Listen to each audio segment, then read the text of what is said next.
What is going on, guys? Matt O'Leary back with another video. In today's video, I want to get into an NFL draft expert revealing their latest predictions for the New York Jets in the first and second round. So Field Yates dropped his most recent mock draft for ESPN, and that's usually one of the names that you go to, right? Like Field Yates, Daniel Jeremiah, you know the names, the ones you go, your ears perk up and go, this one we might have to pay attention to. Well, he released his most recent mock draft for ESPN, and it's a 2-rounder. So it's not just we're talking about one picks. We're talking about 2 picks that the New York Jets made in this draft, and the 2-rounders are coming out. That means we're inching so much closer to the 2025 NFL draft. All right, let's start in the first round. Armand Membou comes off the board to the New York Jets at pick number 7. I have spent countless hours, days, weeks, months, it feels like years at this point,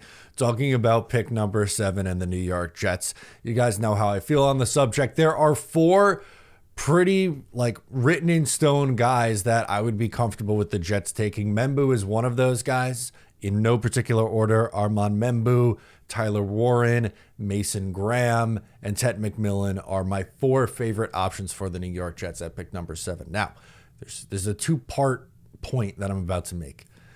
Mason Graham, the likelihood that he's there at 7, I would say probably least likely of the 4.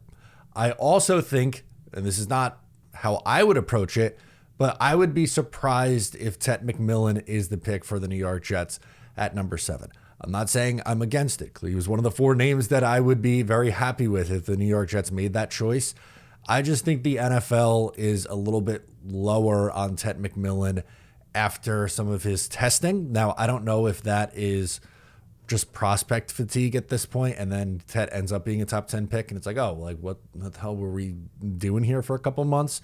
But to me, it feels like the 2 most likely choices for the Jets at 7 are Armand Membou and Tyler Warren.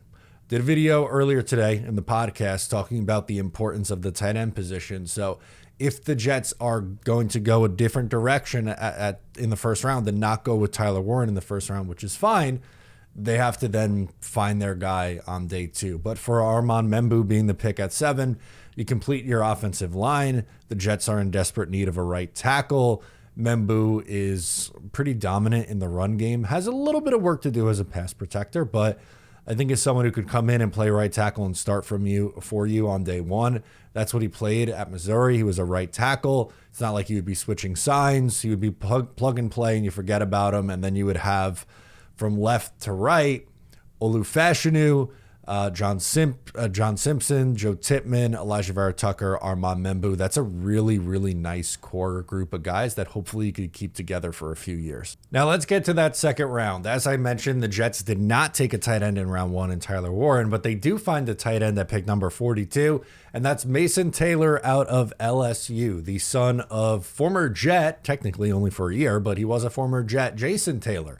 Longtime Miami Dolphin, had a brief stint with Washington as well, but he is Mason, that is the son of Jason Taylor. Now, if you're going to forego Tyler Warren, this I think is one of your best day 2 options. In my opinion, the names that I like on day 2 that I think would fit the Jets the best are Mason Taylor, Terrence Ferguson, and Gunnar Helm. Those are my 3 guys. Harold Fannin Jr., I like him. I think he's a little bit more of a big slot receiver. If you take him, fine. I'm not going to be upset about drafting someone who's a very, very good pass catcher. But I think the Jets are going to go for a more balanced tight end. And while Mason Taylor does need some work as a blocker, I think he's more of an inline tight end like a Terrence Ferguson than your Elijah Arroyos or your Harold Fannins, who likely are just bigger slots. And that's not to say that you can't have success in an offense, with a tight end that works that way. I'm just going based off my feel, which is I think the Jets are going to go with more of the inline approach. Maybe I'm wrong. But Mason Taylor, great speed, 4.65, 40-yard dash. He had a 70th percentile 3-cone drill for tight ends. He has really reliable hands. He was productive in the SEC. There's a lot to like about this guy. And again, yes, I think Tyler Warren is a tier above the rest of this tight end crop, but this is a good tight end class, and I think you can find contributors on day 2. And Taylor fits that bill. I think he's someone who would have to come in and probably be top 3 in targets for you in the passing game this year. It would be Garrett Wilson, Breece Hall, Mason Taylor as the 3 guys that I think would be focused on the most from a passing offense. Justin Fields loves going to the tight ends in the passing game. He targets tight ends the 4th most out of any quarterback over the last 4 years. You need to have a good tight end. And in this mock draft, the Jets find what should be a starting right tackle and a starting tight end, whichever order you want to do that in. Like if you said, hey, I'd rather, take Tyler Warren and then try to find my, right tackle on day 2. You could take that approach. I'm good with whatever you want to do. Just got to make sure you get it right. And I like these picks for the New York Jets, but I want to hear from you. Would you take Armand Membu and Mason Taylor? What do you think of that mock? I'm Matt O'Leary. I'll catch you next time.